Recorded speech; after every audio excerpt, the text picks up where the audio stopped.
ಬಾದಶಾಹ ಸುದೀಪ್ಗೆ Jogi Prem action cut. Jogi Prem ಸ್ಯಾಂಡಲ್ವುಡ್ನ showman, sensational director, successful ಸಿನಿಮಾಗಳ ಸರದಾರ. ಇವರ ಸಿನಿಮಾಗಳು ಹಾಗೂ ಸಾಂಗ್ಸ್ ಪ್ರೇಕ್ಷಕರನ್ನು ಇನ್ನಿಲ್ಲದೆ ಕಾಡುತ್ತವೆ. After a long gap Badshah Kichcha ಸುದೀಪ್ಗೆ ಆ್ಯಕ್ಷನ್ ಕಟ್ ಹೇಳ್ತಿದ್ದಾರೆ ಫ್ರೇಮ್. ಯಾವ ಸಿನಿಮಾ, ಯಾವಾಗಿಂದ ಅನ್ನೋದರ ಇನ್ಸೈಡ್ ಮ್ಯಾಟರ್ ಇಲ್ಲಿದೆ. Just have a look. Max release ಆಗಿದ್ದು 2024ರ ವರ್ಷಾಂತದಲ್ಲಿ. ಆದರೆ ಅದಾದ ಬಳಿಕ 6 ತಿಂಗಳೇ ಮುಗಿತಿದೆ. ಸ್ಯಾಂಡಲ್ವುಡ್ ಅಂಗಳದಲ್ಲಿ ಇಲ್ಲಿಯವರೆಗೂ ಆ ರೀತಿ ಸೌಂಡ್ ಮಾಡಿದ ಬಿಗ್ಗೆಸ್ಟ್ ಬ್ಲಾಕ್ ಬಸ್ಟರ್ ಒಂದೂ ಇಲ್ಲ. ಅದರಲ್ಲೂ ಬಿಗ್ ಸ್ಟಾರ್ಸ್, ಬಿಗ್ ಮೂವೀಸ್ ಇಲ್ಲವೇ ಇಲ್ಲ. ಬಾದಶಾಹ ಕಿಚ್ಚ ಸುದೀಪ್ ಕರಿಯರ್ನ ಬಿಗ್ಗೆಸ್ಟ್ ಹಿಟ್ ಮೂವಿ ಅನಿಸಿಕೊಂಡ ಮ್ಯಾಕ್ಸ್ ನೋಡುಗರಿಗೆ ಮ್ಯಾಕ್ಸಿಮಮ್ ಎಂಟರ್ಟೈನ್ಮೆಂಟ್ ನೀಡಿತ್ತು. ಸದ್ಯ all India cutout Billa Ranga Baasha ಸಿನಿಮಾದಲ್ಲಿ ಬ್ಯುಸಿಯಾಗಿದ್ದಾರೆ. ಹೌದು, ಅನೂಪ್ ಭಂಡಾರಿ ಆ್ಯಕ್ಷನ್ ಕಟ್ ಹೇಳ್ತಿರೋ ಫ್ಯಾಂಟಸಿ ಎಂಟರ್ಟೈನರ್ ಇದಾಗಲಿದ್ದು ಶೂಟಿಂಗ್ ಬರದಿಂದ ಸಾಗ್ತಿದೆ. ಅದಾದ ಬಳಿಕ ತಮಿಳು ಡೈರೆಕ್ಟರ್ ಚೇರನ್ಗೂ ಕಿಚ್ಚನ ಡೇಟ್ಸ್ ಇದೆ.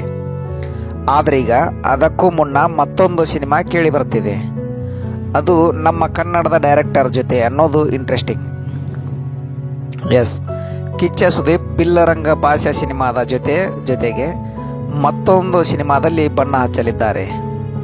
ಅದು ಶೋಮ್ಯಾನ್ ಜೋಗಿ ಪ್ರೇಮ್ ನಿರ್ದೇಶನದ ಚಿತ್ರಕ್ಕೆ ಅನ್ನೋದು ಸದ್ಯದ ಟಾಕ್. ಅಂದ ಹಾಗೆ ಪ್ರೇಮ್ ಜೊತೆ ಸುದೀಪ್ ನಟಿಸ್ತಿರೋದು ಇದೇ ಮೊದಲಲ್ಲ. ಈ ಹಿಂದೆ ಪ್ರೇಮ್ ಡೈರೆಕ್ಟ್ ಮಾಡಿದ biggest multi starrer the villain ಚಿತ್ರದಲ್ಲಿ ಶಿವಣ್ಣ ಜೊತೆ ಕಿಚ್ಚ ಕೂಡ ಕಮಾಲ್ ಮಾಡಿದ್ರು. ದಿ ವಿಲನ್ ಸಿನಿಮಾಗೆ ಮಿಶ್ರ ಪ್ರತಿಕ್ರಿಯೆ ಬಂದರೂ ಸಹ ಅಭಿನಯ ಚಕ್ರವರ್ತಿಯನ್ನ ಸಖತ್ ಸ್ಟೈಲಿಶ್ ಆಗಿ ತೋರಿಸಿದ್ರು ಪ್ರೇಮ್.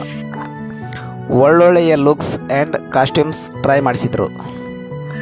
ಇಂದಿಗೂ ಐ ಆಮ್ ವಿಲನ್ ಸಾಂಗು ಮತ್ತೆ ಗುಣಗಬೇಕೆನಿಸುವ ಹಾಡಾಗಿದೆ. ಅಂದ ಹಾಗೆ ಪ್ರೇಮ್ ಕೆಡಿ ಸಿನಿಮಾದಲ್ಲಿ ಬ್ಯುಸಿ ಆಗಿದ್ದಾರಲ್ವಾ, ಸುದೀಪ್ ಅವರು ಕೂಡ ಬಿಲ್ಲರಂಗ ಭಾಷೆಯಲ್ಲಿ ಬ್ಯುಸಿ. ಇವರಿಬ್ಬರ ಕಾಂಬೋ ಹೇಗೆ ಅಂತ ಜಾಸ್ತಿ ತಲೆಕೆಡಿಸಿಕೊಳ್ಳಬೇಡಿ. ಯಾಕಂದರೆ ಕಿಚ್ಚನಿಗೆ ಪ್ರೇಮ್ ಆ್ಯಕ್ಷನ್ ಕಟ್ ಹೇಳ್ತಿರೋದು ಕೆಡಿ ಸಿನಿಮಾದಲ್ಲೇ ಅನ್ನೋದು ಎಷ್ಟೋ ಮಂದಿಗೆ ಗೊತ್ತಿಲ್ಲ.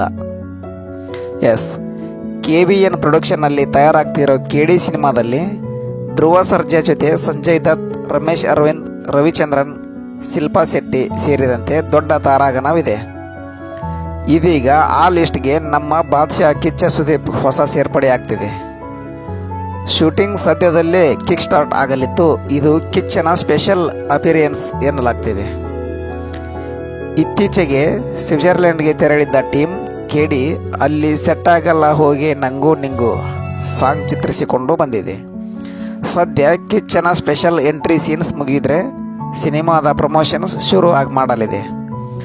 ಅಂದ ಹಾಗೆ ಟೀಸರ್ ಹಾಗೂ 2 ಸಾಂಗ್ಸ್ ಈಗಾಗಲೇ ದೊಡ್ಡ ಮಟ್ಟಕ್ಕೆ ಹಿಟ್ ಆಗಿವೆ. ಸೊ ಕಿಚ್ಚನ ಎಂಟ್ರಿಯಿಂದ ಕೆಡಿ ಟೀಮ್ಗೆ ಆನೆ ಬಲ ಬಂದಂತಾಗಿದೆ. ಧನ್ಯವಾದಗಳು.